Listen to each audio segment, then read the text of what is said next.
জুমার খুতবা দিচ্ছেন মসজিদে নববীতে। খুতবার মাঝখানে হঠাৎ বললেন, ইয়া সারিয়াতাল জাবাল, ইয়া সারিয়াত ইবনে সানিমিল জাবাল।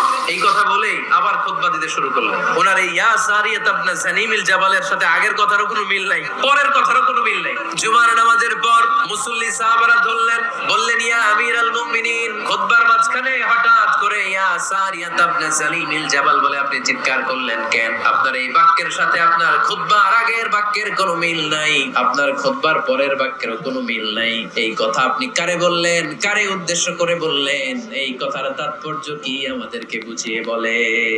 ওমরে ফারুক বললেন, আমি যখন খুতবা দিচ্ছি আমি দেখতে পেলাম ওই যে কয়েক মাস আগে আমি আমার মুসলিম সেনাবাহিনী পারস্যে আক্রমণের জন্য পাঠিয়েছি বর্তমান ইরান। আমি হঠাৎ করে দেখতে পেলাম আমার মুসলিম বাহিনীর সেনাপতি যুদ্ধের এক পর্যায়ে তার ডানে আছে উপত্যকা, বায়ে আছে পাহাড়, সে পাহাড়ি রাস্তা ছেড়ে দিয়ে উপত্যকার দিকে যেতে শুরু করেছে।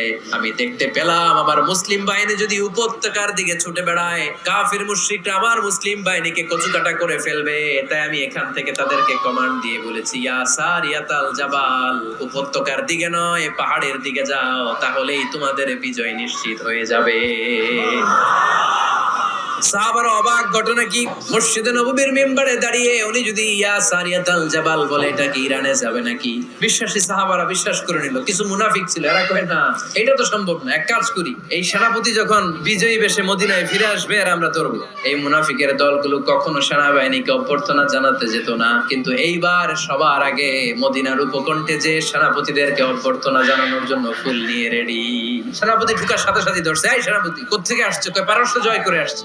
এমন এমন দিন, জুমার দিন দুপুর বেলা যুদ্ধের মাঝখানে আমিরুল মুমিনিনের কণ্ঠের কোন